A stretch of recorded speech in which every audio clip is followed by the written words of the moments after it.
domingo passado, que não tivemos estudos, mas no domingo anterior ao domingo passado, uma reflexão sobre o Evangelho de Mateus, né? E tínhamos visto que Mateus era muito meticuloso nas anotações, talvez por ter a experiência de ser um cobrador de impostos, né? Que hoje nós chamamos de exator, e os romanos não brincavam com as prestações de conta, então ele tinha que anotar todos os fatos e atos e todos os valores, né? E tínhamos feito algumas considerações sobre a pessoa do autor do texto, admitindo logo que o texto seja dele, porque não está escrito no livro como está nas cartas de Paulo, nem em outros livros da Bíblia, mas os estudiosos situam o livro como o do próprio Mateus, né? Em razão de algumas outras considerações.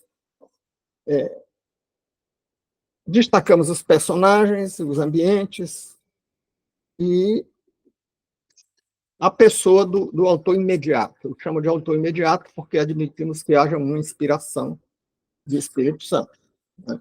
Que seria o autor imediato. Então, vimos que o lugar e a época, fizemos algumas considerações sobre isso. Mateus era de Cafarnaum, uma cidade que não aceitou a Cristo, que apesar dos grandes sinais ou grandes prodígios que Cristo fez ali, eles não o receberam, e ele chegou a amaldiçoar a cidade. A única pessoa que aceitou a Cristo na cidade foi o próprio Mateus, o que nos faz pensar que ele foi lá especificamente para colher esse personagem para o apostolado dele, né? E vimos que o próprio Cristo veio de Belém, como estava anunciado, de modo que compreendemos que o livro de Mateus faz referências a outros livros bíblicos, outros livros do cânone, o que não era uma prática comum na época, a não ser na Bíblia, mas autores de antigamente não faziam citações. Se você lê Platão, ele não está citando ninguém. Se você lê Aristóteles, ele não está citando ninguém, embora estejam usando, né? Platão e Aristóteles usaram alguma coisa que tinha sido produzida pelo grupo de Mileto, do Tales de Mileto e de outros autores anteriores a eles, mas não citam, né? Essa história de citar é uma coisa historicamente recente. E tínhamos visto que tem algumas características históricas nos diversos livros da Bíblia, algumas técnicas de historiador. Até um amigo que me fez uma correspondência propôs algumas questões que enriquecem muito o texto se esclarecidas. Ele como que indagou se eu estava querendo dizer que eram livros históricos no sentido de corresponderem à metodologia rigorosa da história, como uma tese de um doutorado de história, e realmente não é isso, mas são referências históricas. Ou seja, o que é histórico é a referência. Quando Mateus disse que o rei, na época do nascimento de Cristo, era Herodes, isso é uma referência histórica, né? E é um procedimento típico de historiador fazer alusão a fatos que sirvam de marco para o que está sendo afirmado, né? E esse é um marco histórico, dizer, olha, o Cristo nasceu na época de Herodes. O que não significa que seja uma tese de historiador, né? E quando a gente diz que personagens são históricos, Mateus é histórico, João, Pedro, o próprio Jesus é histórico, Davi e Moisés, não estamos dizendo que eles estão habitando páginas de tratados de história, de teses de historiadores. Estamos dizendo que ele é histórico porque não é uma lenda, porque não é um personagem de uma parábola. Estamos dizendo que ele é histórico porque é um personagem de carne e osso que existiu realmente num determinado momento, em um certo lugar, né? E estamos dizendo que o texto tem referências históricas válidas, né, que podem habitar até uma ficção. Um romance pode ter uma referência histórica, né? Existem muitos romances históricos. Agora, outra pergunta interessante que o amigo me mandou é se a, a Bíblia, ele se referia não só a Mateus, mas a Bíblia como um todo, o Novo Testamento, ainda se comunica conosco, com as pessoas contemporâneas do século XXI. Né? Foi muito interessante porque é importante ressaltar esse aspecto. Né? Porque se nós estivéssemos falando aqui da literatura grega, por exemplo, de uma peça teatral de Sófocles, escrita há quase 30 séculos, portanto, aí pelo século VII ou VIII antes de Cristo. Não pode ser que a memória esteja me traindo, mas é mais ou menos isso. Nós não estaríamos duvidando que Sófocles, com a peça Édipo Rei, se comunica conosco. Tem algo a nos dizer. E se comunica tanto que aí há uns 40 anos passou um filme que era a peça filmada, Édipo Rei. E eu lembro que eu vi no auditório do cinema pessoas chorando. Então ele estava se comunicando com essas pessoas.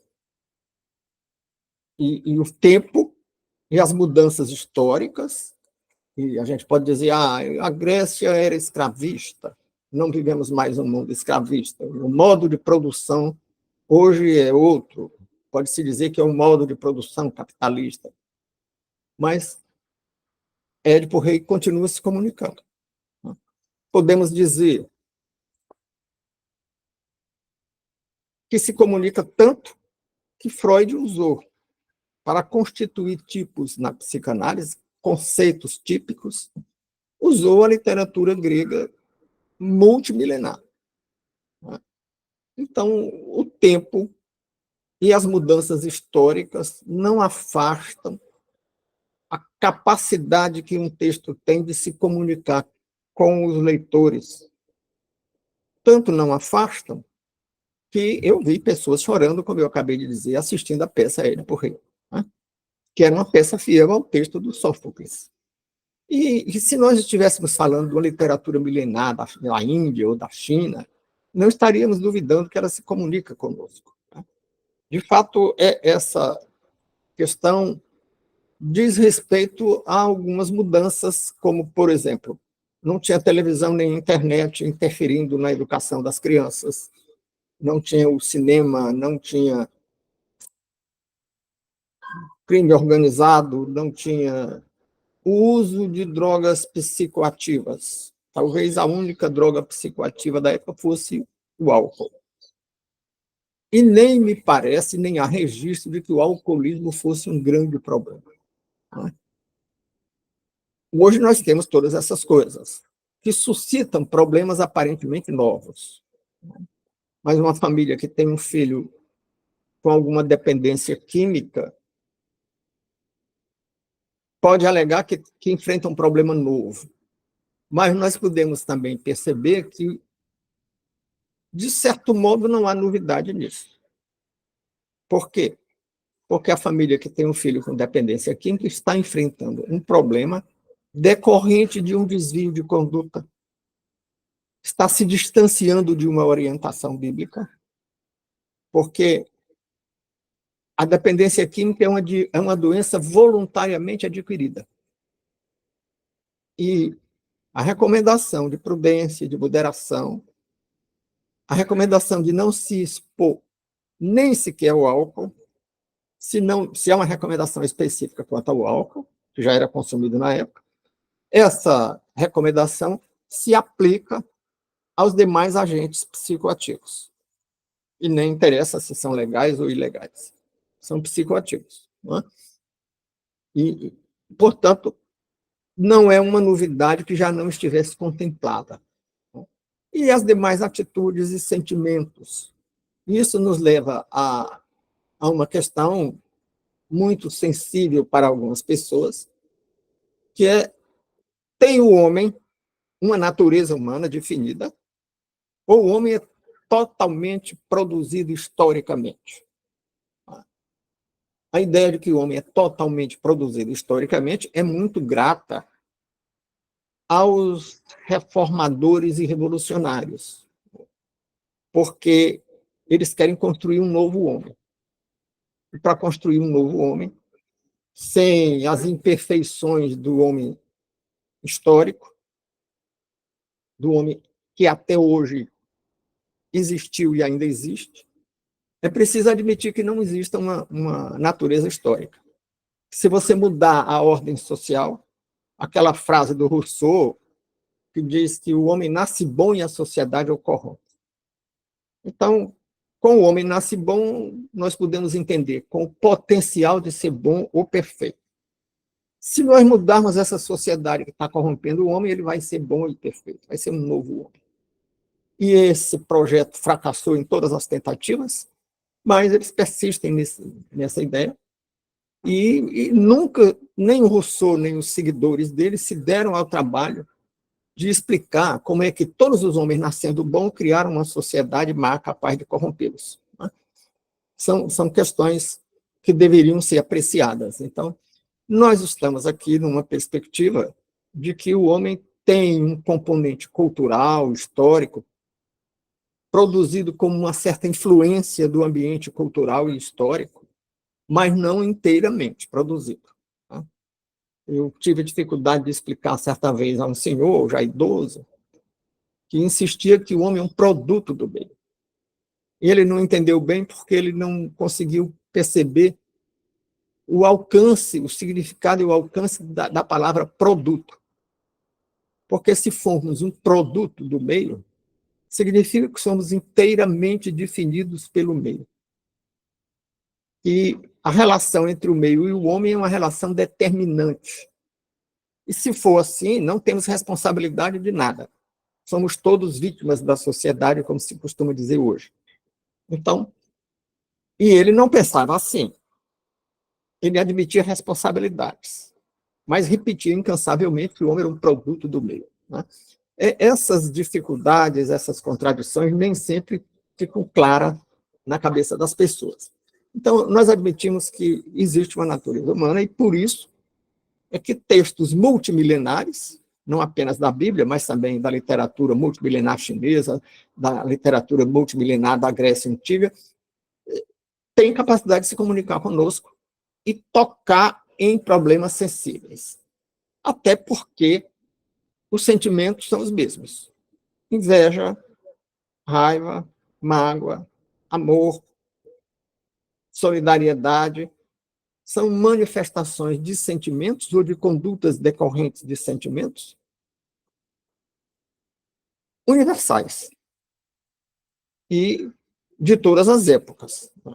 Então, parece-me que a história do bom samaritano continua atual, como os dramas do teatro grego continuam atuais.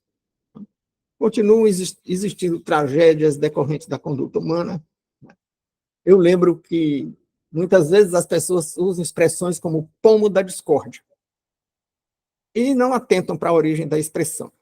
Pomo da discórdia vai lá para a Grécia também, de quase 3.000 anos atrás, em que no Olimpo as mais belas deusas do Olimpo estão conversando, né? Era Atena e Eros e acho que uma terceira. Eram 3 belas deusas. E a deusa da intriga, que era mulher do chefe dos deuses, era mulher dos Zeus, como deusa da intriga, ao passar por elas, atira um pomo de ouro entre elas.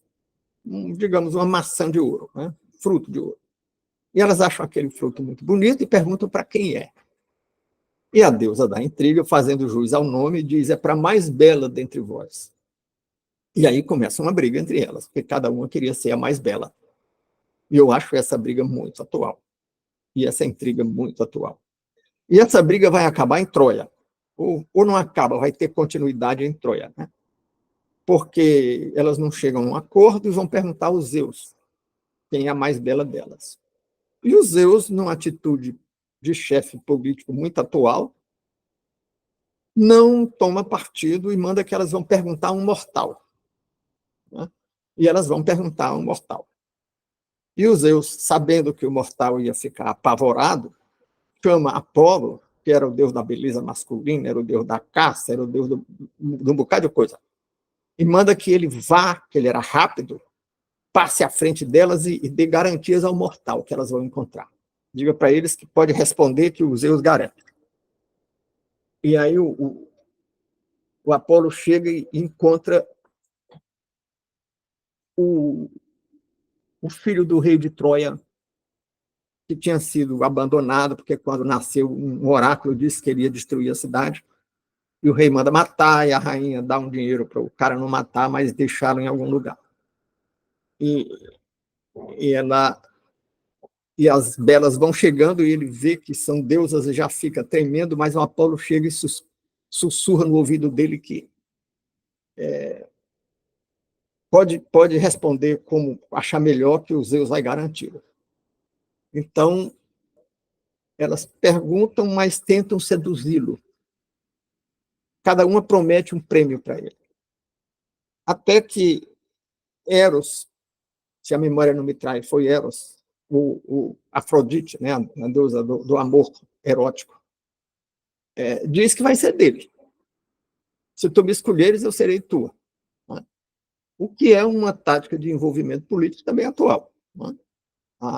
O poder da alcova, né? Chamado em política. E ele logo aceita a propina e diz, então, é você a mais bela de todas. Né? E uma resposta muito atual é a inconformidade das outras deusas. E Atena, que era a deusa da sabedoria, e da guerra, e da caça, ela fica com ódio e diz, maldito, eu vou te destruir ao teu povo. E aí começa uma guerra no Olimpo, porque o mortal vai fazer uma compra em Troia, e lá se destaca, tem um campeonato de esportes, e ele vence em todos os esportes. O rei manda chamá-lo e acaba descobrindo que é o filho dele. Né? E aí o recebe e tal. Mas o rei vai mandar uma embaixada para os gregos, junto aos gregos, e manda o filho. E aí uma irmã do personagem, ela tinha o dom de adivinhar. Né? E tinha o dom de adivinhar porque Apolo tinha se apaixonado por ela e tinha assediado, e ela não cedia. E ele disse que ela pedisse o que quisesse, que ele faria. Né? E ela pediu o dom de adivinhar. E ele concede. Mas o dom dado não podia ser retirado. E ela, sabendo disso, adivinhou, ganhou o dom da adivinhação e adivinhou que no futuro ia ter um país tropical onde se diz que quem paga adiantado merece ser enganado, e não cedeu ao assédio de Apolo. Era Cassandra o nome dela. E ele, por sua vez, também amaldiçoa e diz, maldita, e tal. Tu vais adivinhar, mas só vai adivinhar desgraça e ninguém vai te dar crédito. E ela já adivinhou que o rapaz que ia ser mandado para Atenas e Esparta e cidades gregas ia causar uma guerra com a Grécia e a destruição de Troia, e diz isso para o rei, para o pai, mas ninguém acredita. E o rapaz vai como embaixador e chega logo em Esparta, o povo guerreiro, né? E toma a mulher do rei, que era casada com o rei, tinha 3 filhos com o rei, assim que vê o visitante troiano, se entrega para ele e vai embora com ele.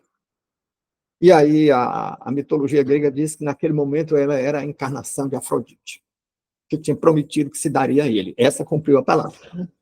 Então ele volta com ela para Atenas, não com o nome de Afrodite, mas com o de Helena de Troia. Né? Ele volta com Helena, e isso provoca uma guerra, e os gregos vão guerrear e destruir Troia, confirmando a ameaça de Atena. Vou te destruir ao teu povo. E lá tem uma guerrinha, porque os deuses se dividem, tem deuses que ajudam os gregos e tem deuses que ajudam os troianos. Então, tudo isso é uma sucessão de atualidades. Se a literatura grega pode ser atual, por que a Bíblia não pode ser atual? Aí viria a pergunta, bem, porque hoje o mundo é materialista. Sim e não. Grande parte do mundo é materialista. Mas existe, inclusive, Se existe uma secularização crescente da cultura, por outro lado, existe um avivamento. As igrejas que crescem são as igrejas fundamentalistas, são as igrejas voltadas para dons, os dons do Espírito Santo. No cristianismo, só essas igrejas crescem. As igrejas frias estão morrendo. Né? Então, a questão levantada pelo meu amigo é muito procedente. Né? Não que, por procedente, eu queira dizer afirmativamente que não há mais o que dizer da Bíblia para o homem atual. Eu digo que é procedente, que é oportuno e importante encarar essa pergunta. Né? Bom, então vimos essas considerações e vamos dar continuidade ao que não tinha sido visto no domingo anterior. Né? Vimos que a pessoa de Mateus, já fizemos aqui algumas considerações recapitulando, era um cobrador de impostos que fazia anotações meticulosas e foi testemunha ocular. Ele não escreveu o livro de Mateus durante os acontecimentos, mas ele tomou notas que depois serviram de fonte para ele escrever, fazer a redação de um livro específico. Tá? Isso aí todo pesquisador de campo faz, toma notas. Aquelas notas não entram diretamente no relatório de pesquisa, mas serve de base para o relatório de pesquisa. Não estou dizendo que Mateus era um pesquisador, que o livro de Mateus passaria num exame de tese. Não, eu não estou dizendo isso. Estou fazendo uma analogia que ele tem semelhanças e a anotação se faz em outras coisas, não é só em pesquisa científica. Né? Um processo judicial tem uma porção de depoimentos, de testemunhas que são anotados. Né? O termo forense são reduzidos a termo, quer dizer, são anotados. E não quer dizer que depois a sentença seja apenas uma juntada daquelas anotações. A sentença que vai sair dali é outra coisa, mas vai ter base naquilo. Ou vai descartar algumas informações no contexto do contraditório. Bom, então, Mateus era contemporâneo. Houve quem discutisse se o livro era dele, escrito por ele mesmo, mas os estudiosos, em geral, entendem que é dele mesmo, com base em algumas outras considerações de natureza histórica, não bíblica, porque na Bíblia não tem nada dizendo de quem é o livro de Mateus. Né? Bom, vimos que algumas coisas que ele diz, ou não tudo, mas muitas coisas que ele diz também são ditas por Marcos, no Evangelho de Marcos, e por Lucas, no Evangelho de Lucas. Né? E aí surge alguma curiosidade ou alguma dúvida, porque, digamos, o mesmo fato é narrado com algumas nuances.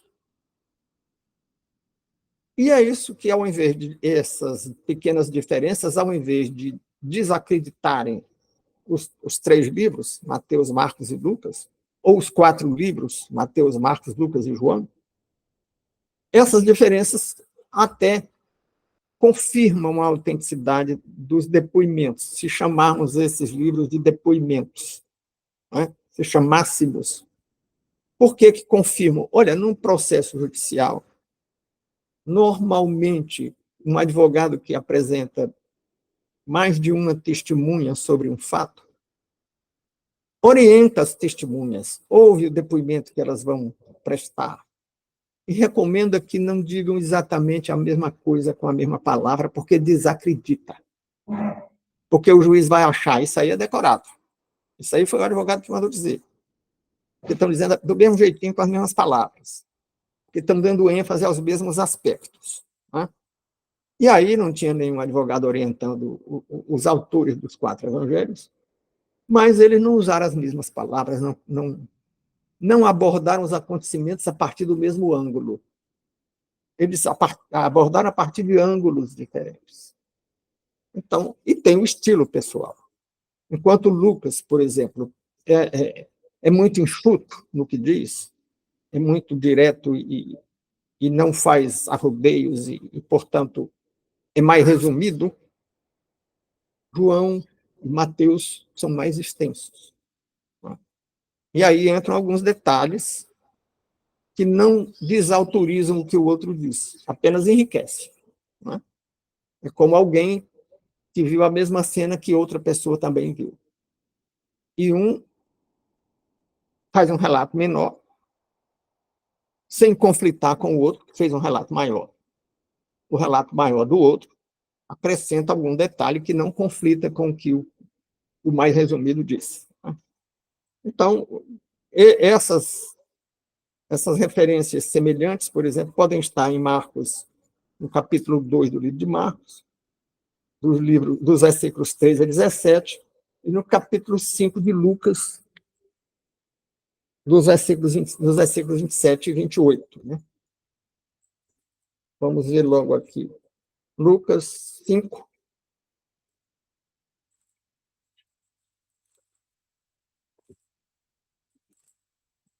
Lucas 5, nos versículos 27 e 28, lemos: a vocação de Levi. E depois disso saiu, e viu um publicano chamado Levi, sentado na recebedoria, que era um termo que antigamente se chamava para o lugar onde se recolhiam impostos. Esse termo depois passou a se chamar coletoria, e hoje estão chamando exatoria. Né? E disse-lhe: segue-me. E ele, deixando tudo, levantou-se e o seguiu. Né? O Marcos, o Zefina está me lembrando que o evangelho mais enxuto é o de Marcos. Né? Lucas também é enxuto, mas Marcos, ela está lembrando, é mais enxuto ainda. Os mais extensos são os de Mateus e João. Né? Então, nós temos em Marcos 2 a mesma cena nos versículos 13 a 17, narrada um pouco mais extensivamente. Né? Nessa narrativa que eu acabei de ler, Lucas conta bem curtinho. Né? Cristo viu o publicano sentado na porta da recebedoria, para usar o termo dessa tradução, chamou segue-me, e ele o seguiu. Agora vamos ver como está o relato aqui em Marcos, de 13 a 17. Ali eram 2 versículos pequenos, aqui já são 4 versículos, e 2 deles são maiores, e 3 deles são maiores do que os de Lucas. E nós lemos: e tornou a sair para o mar, e toda a multidão ia ter com ele, e ele os ensinava. Já contextualizou. O Cristo saía do mar, era seguido por uma multidão. E aí no versículo 14. E passando, viu Levi, filho de Alfeu, sentado na alfândega. Agora Marcos está acrescentando um detalhe. Levi, que é outro nome de Mateus, filho de Alfeu, já está dizendo de quem ele é filho. Essas referências genealógicas fazem uma diferença entre o relato bíblico e os relatos mitológicos, ou as parábolas. Numa parábola, ninguém diz de quem o personagem era filho, nem neto, nem bisneto. E no Evangelho você tem 14 gerações de ancestrais de Cristo, né? Até Abraão. Então, aqui no versículo 14 diz: e passando, viu Levi, filho de Alfeu, sentado na alfândega. Aquele lá dizia recebedoria, que já é alfândega, e disse-lhe: segue-me. E levantando-se o seguiu. E aconteceu que, estando sentado à mesa em casa deste, também estavam sentados ali. Aí já dá continuidade à sequência dos fatos, dizendo que eles foram jantar junto na casa de alguém, e os escribas e fariseus começaram a criticar, porque Jesus aceitava a companhia de um publicano, de um cobrador de impostos para o estrangeiro e tal. Né? E no versículo 16, e os escribas e os fariseus, vendo comer com os publicanos e pecadores, disseram a seus discípulos: porque come e bebe com ele, e bebe com os publicanos e pecadores. E no versículo 17, Jesus, tendo ouvido isto, disse-lhes: os sãos não necessitam de médicos, mas sim os que estão doentes. Eu não vim chamar os justos, mas sim os pecadores. E aí resumiu todo o evangelho nesse versículo. Porque o Cristo não veio para quem se acha perfeito, tanto que o personagem que procurou a Cristo disse: eu cumpro toda a lei, e Jesus não gostou, né? Não gostou e deu um tranca nele, e disse: pois então venda tudo que você tem, se desfaça de tudo e me siga. uma exigência que Jesus não fez de ninguém. Fez para esse só para desmontar a arrogância de quem achava que era perfeito. Né? Então, vimos que existem essas diferenças que, ao invés de desautorizar a credibilidade do texto, confirmam a credibilidade do texto. Né? E vemos em Lucas, no capítulo 5, o versículo 31 diz: E Jesus, respondendo, disse-lhes: Não se chama médico, que eu acabei de ler, né? Para os que estão sãos, mas sim para os que estão enfermos. Eu estou lendo de novo, porque agora eu cheguei no texto que eu fiz, onde tem essa citação literal. Né? E eu vou me dispensar de ler de novo. Então, a reflexão seguinte do texto que eu enviei por e-mail para quem eu tenho e-mail, e devo ter enviado, agora a memória me falha, mas devo ter enviado pelo WhatsApp para aqueles de quem eu não tenho e-mail. Ou para ambos, quem tem e quem não tem. Geralmente eu envio por e-mail para quem tem e depois envio para todo mundo, inclusive para quem tem o e-mail, envio de novo o texto base das nossas reflexões domingueiras. Os destinatários do Evangelho de Mateus, porque para a gente interpretar um texto é interessante saber para quem está sendo escrito aquele texto. Né? Como também é interessante saber quem escreveu.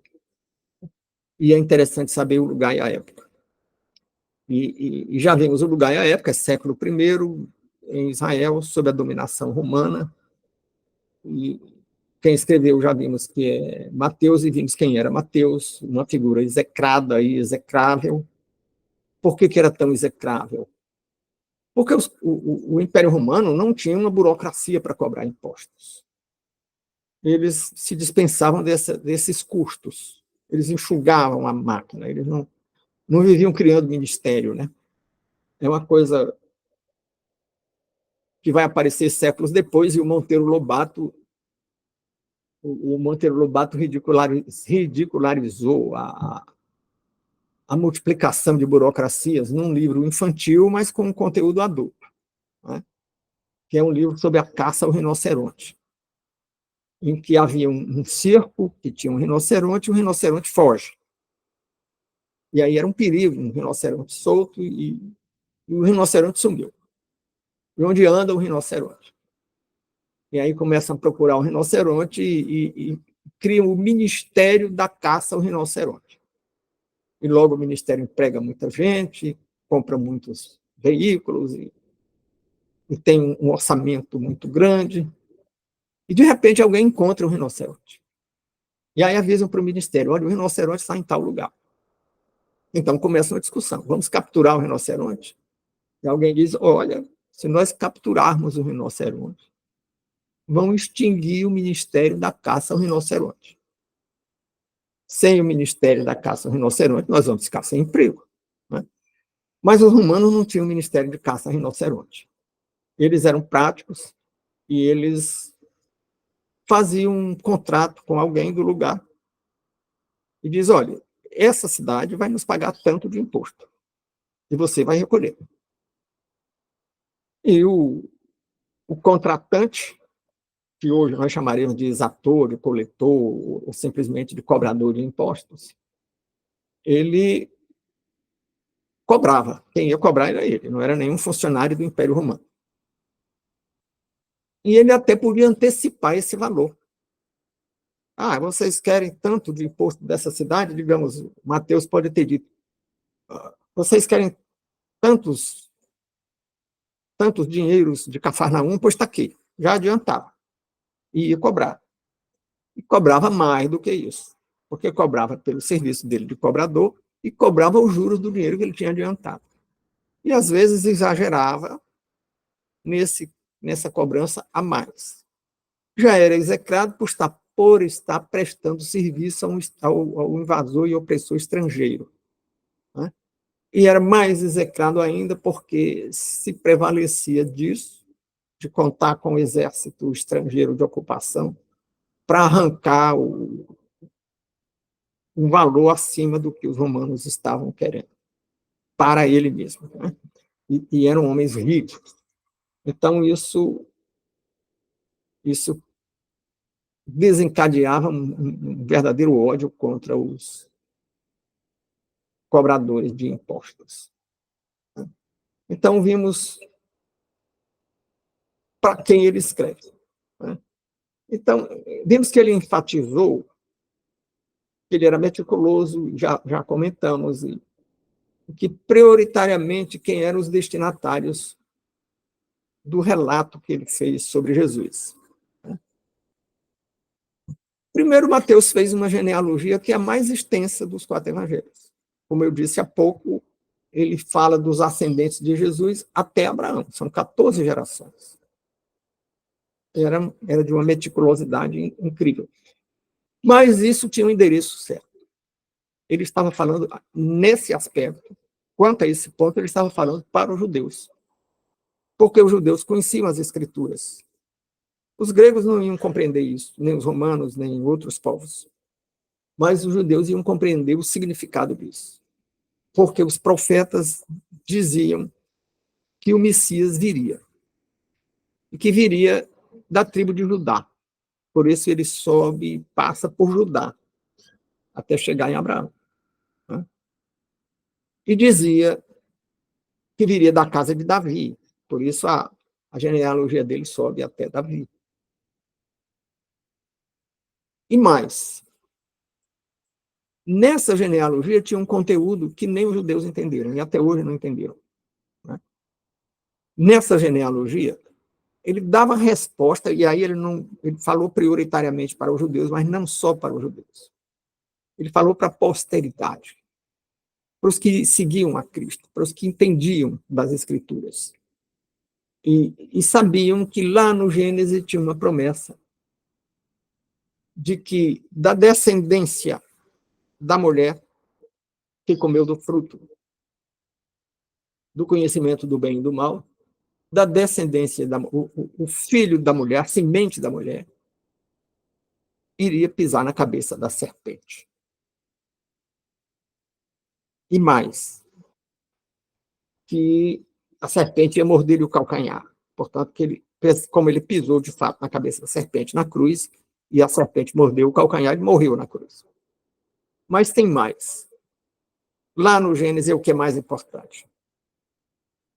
Tem uma promessa para Abraão que diz: da tua descendência serão benditas ou abençoadas todas as nações, algumas traduções dizem todas as famílias da terra. Qual é a importância disso? Se ele estava dando resposta a intérpretes que querem interpretar a Bíblia como se interpreta um texto secular. E dizem que o Deus de Abraão era um Deus tribal, porque é o Deus de Israel. Mas, lá no Gênesis já está escrito: todas as nações seriam abençoadas por meio dele. Então não era tribal, era para todos. Bom, então, Mateus tem esses detalhes todos,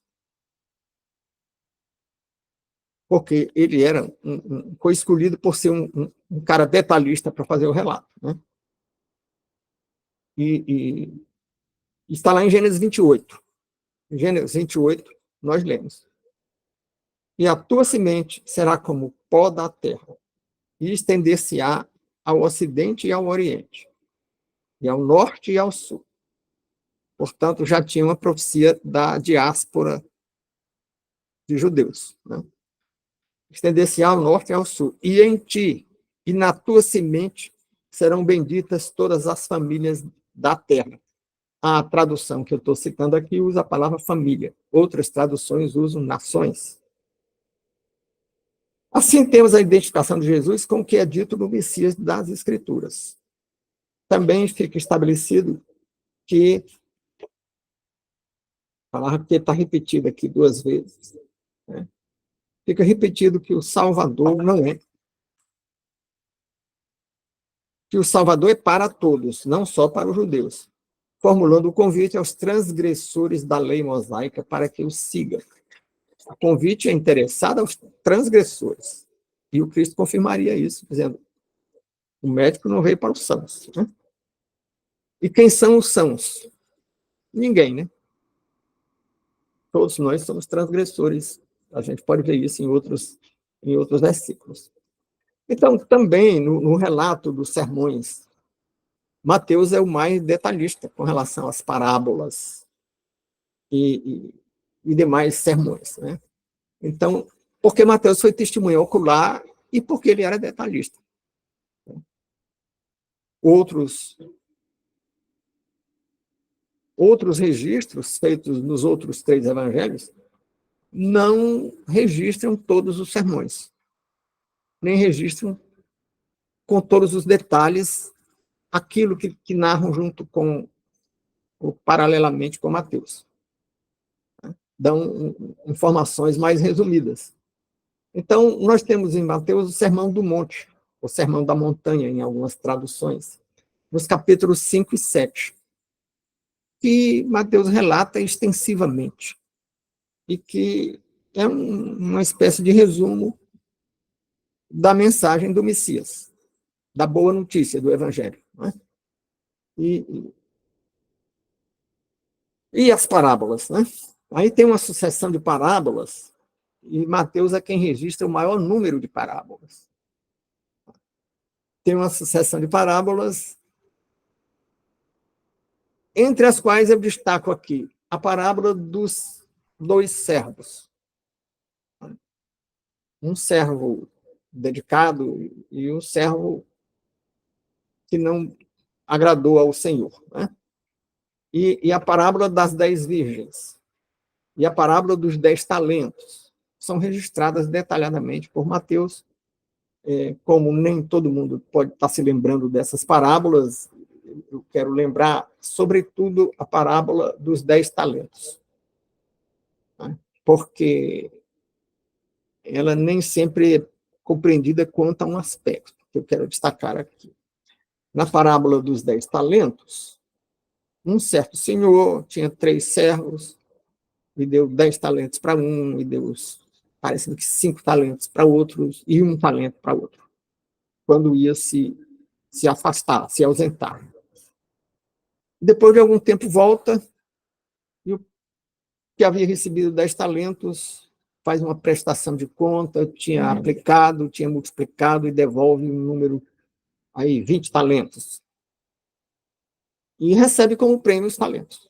Aí elogiado, você é um servo fiel e hoje nós diríamos empreendedor. O outro, que tinha recebido 5 talentos, também aplicou e acresceu alguma coisa, também é elogiado e recebe prêmio. E o que tinha recebido 1 talento, chega e confessa que ficou com medo de fazer algum empreendimento e não dar certo, e não aplicou, fez para enterrar e esconder, e está aqui de volta o talento que tu me deste. E aquele senhor fica muito indignado e resolve castigar e tomar aquele talento do servo, porque não soube aproveitar. Por que eu destaco isso? Porque eu nunca vi ninguém, ao comentar essa parábola, dizer que isso, entre outras coisas, é um elogio ao empreendedorismo. Né? E ao investimento que busca rentabilidade. A rentabilidade obtida honestamente aqui é reconhecida como legítima. Né? Bom, e tem a parábola das 10 virgens, né, que eram mulheres que haviam casamentos múltiplos, né, havia poligamia, e elas, as 10, iam casar com um certo senhor que devia ser um cara muito importante. E elas estavam ansiosas por esse casamento. Algumas delas foram buscar um combustível para as lamparinas, porque o noivo ia chegar à noite. E outras não cuidaram disso. E quando o noivo chegou, as que tinham lamparinas o acompanharam. E as que não tinham, perderam o casamento, porque não podiam ir sem as lamparinas. Então, é uma parábola que orienta no sentido de que é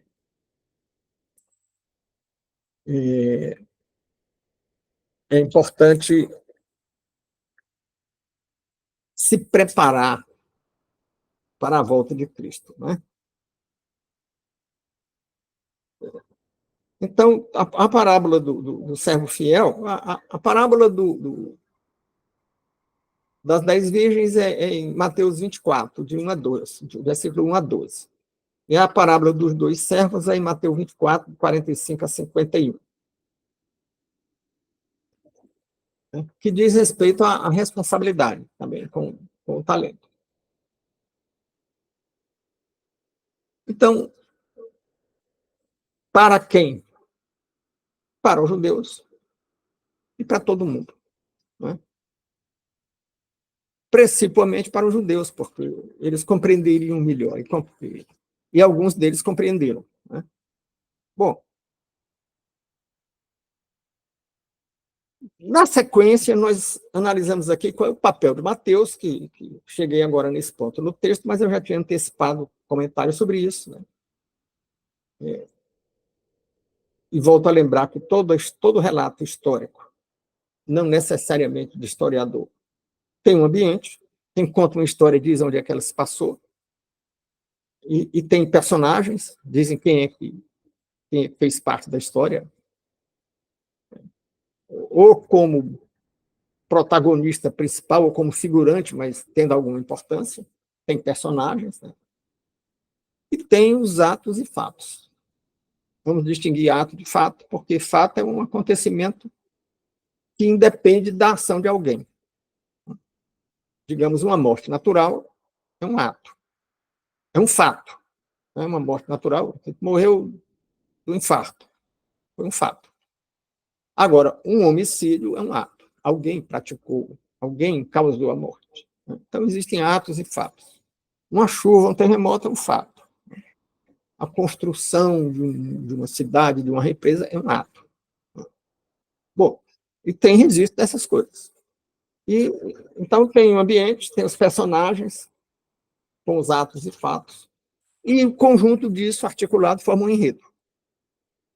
Então, Mateus é minucioso em detalhar personagens, em descrever, situar o ambiente, onde se passou cada fato e cada ato, né? E em descrever os fatos e atos, né? Ele descreve quando Jesus fez uma pregação, ele descreve as parábolas, ele descreve os sermões, reproduzindo palavras, e ele descreve os atos. Ah, Jesus ressuscitou a filha do Jairo, e ele está lá e ele conta, né? Então, essa, essa qualidade de juntar essas três coisas, ambientes, personagens, com os atos dos personagens e os fatos que influenciaram os atos dos personagens, formando um enredo, e isso está presente num tratado de história, numa tese de história, mas está presente num romance e está presente em todo tipo de narrativa.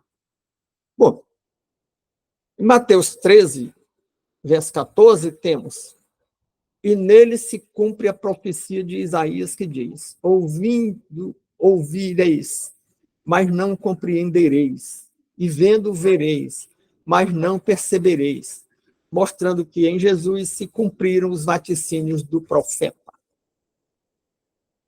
Bom, ele, mais uma vez, ele faz citações do Antigo Testamento. E isso, primariamente, era destinado aos judeus. Os gregos, os romanos não iam entender isso, porque não conheciam Isaías. Isaías foi o que disse isso. Está lá no livro do profeta Isaías. Disse que as pessoas iam ouvir, mas não iam entender, não iam compreender, iam ver, mas não iam perceber, né? Bom,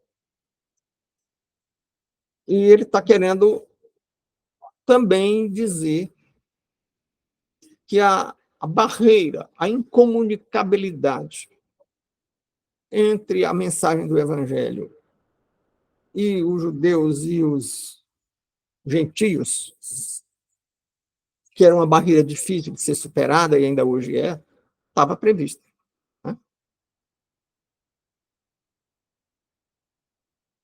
conjunto de referências, né? Esse conjunto de referências que guiam a nossa compreensão, você pode chamar de teoria ou você pode chamar de paradigma, né? Esse conjunto, como que dirige a nossa percepção. Se no seu conjunto você já tem que um certo relato é uma mitologia, que o relato bíblico é uma mitologia como outra qualquer, tudo que você lê aqui, tudo que você lê nos textos bíblicos, você vai associar as características dos mitos, né? Eu tive um professor que era um antropólogo estudioso disso, e ele acha que o Deus de Israel era um Deus... Ele diz que tem dezenas de traduções bíblicas, tá? É muito interessado, mas ele faz uma interpretação baseada nos critérios de quem interpreta um texto secular. Então, e ele lê por livro. E a melhor interpretação se faz por tema. Por exemplo, nós estamos aqui usando Mateus e Gênesis e Isaías. Essa leitura intertextual não se faz quando se lê por livro. Uma coisa é você lê Mateus, outra coisa é você lê Isaías. Eu li Isaías completo, não li fragmentos, li Isaías completo, li Mateus completo. Mas você articulou, você precisaria ler por tema, começando a ler. Lá no Gênesis, a promessa feita a Abraão, da tua semente serão abençoadas todas as nações da terra. Juntar isso com as profecias de Isaías, que descrevem detalhadamente o sacrifício do Cristo, que diz que nem o osso lhe foi quebrado, que diz que tiraram sorte sobre as suas vestes, que diz uma série de detalhes, e lê isso junto com o relato de Mateus.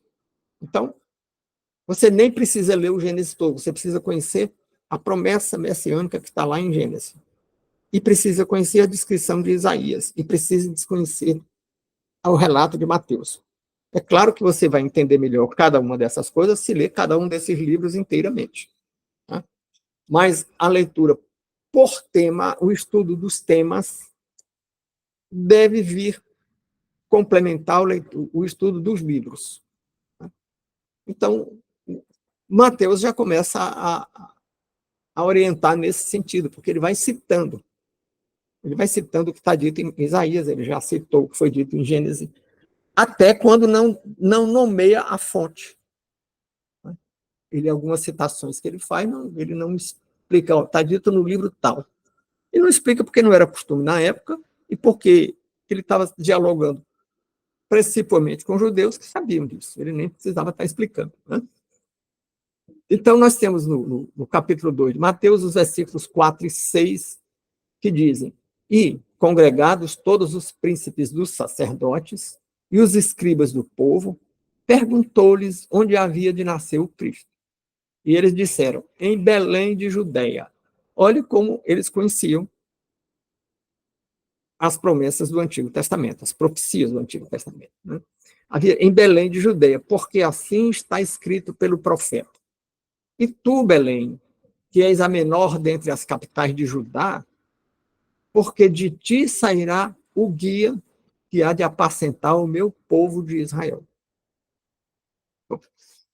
Então, eles conheciam as profecias e Mateus estava dialogando com eles, né? E precisava dialogar, porque era interpelado por eles. Eles cobravam, nos debates, cobravam coisas de Mateus, né? Como cobraram coisas de Cristo, e ele está transcrevendo os diálogos do debate de Jesus, principalmente com os fariseus e com os escribas, né?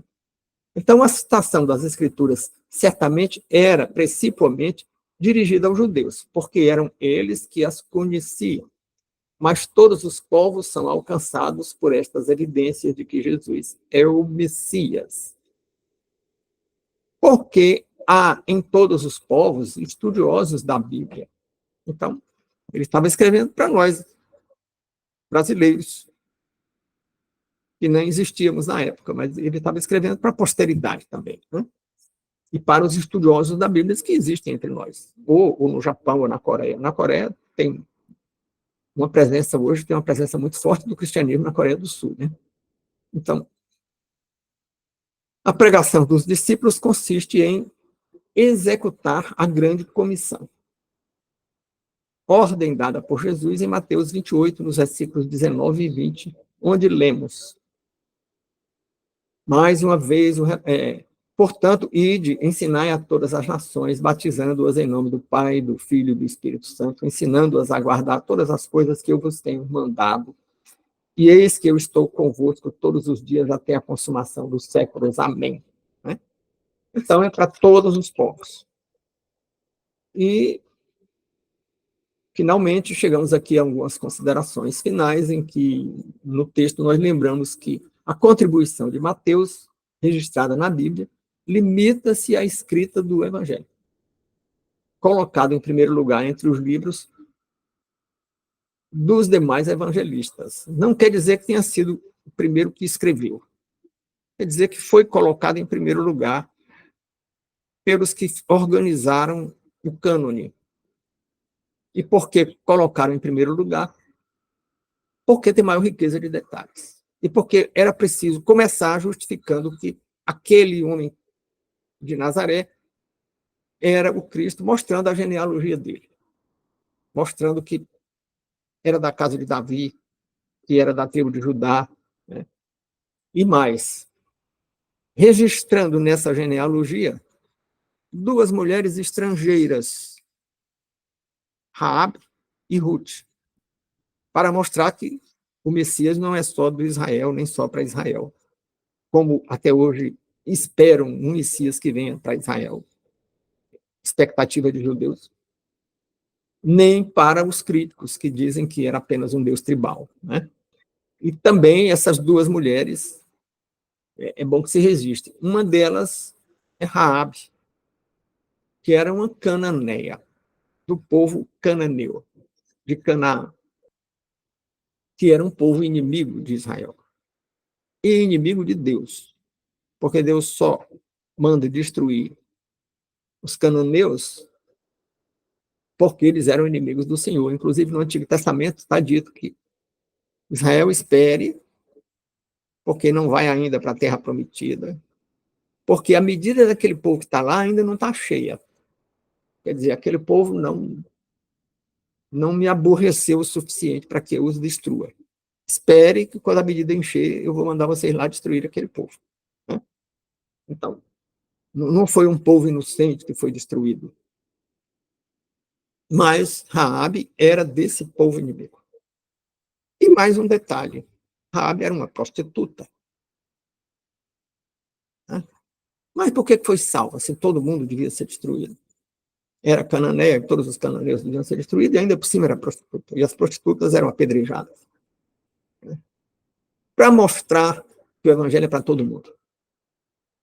E não é para os puros, é para quem aceita o evangelho.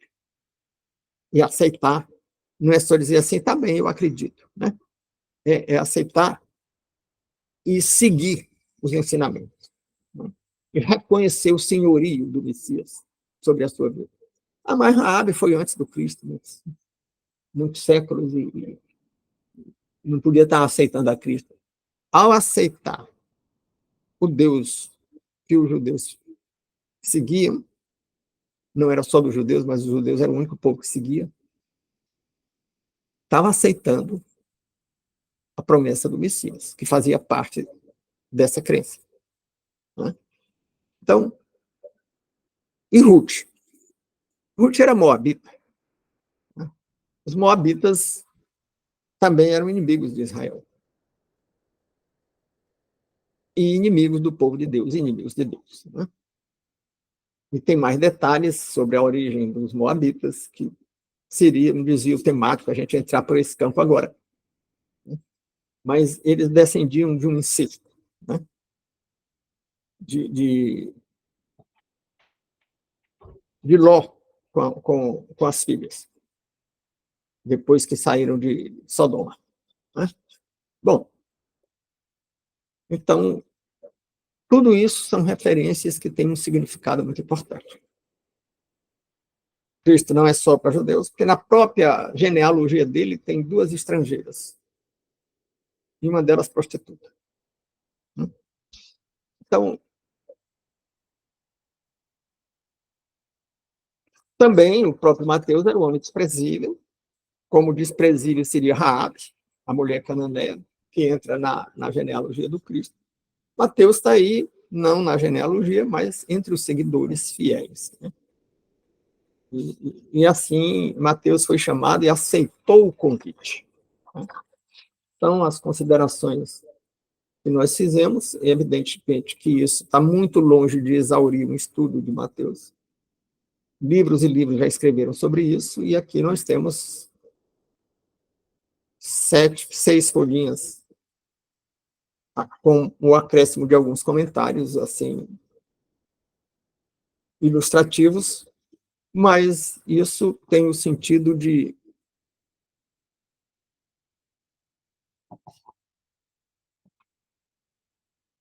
ser usando uma linguagem coloquial, ser um aperitivo ao estudo de Mateus, ou uma introdução ao estudo do livro de Mateus e aos evangelhos em geral. Então, vamos concluir as nossas considerações e depois, sem gravação, estaremos abertos aos diálogos, às contribuições e aos acréscimos que alguém queira fazer. Muito obrigado e até os diálogos não gravados a seguir.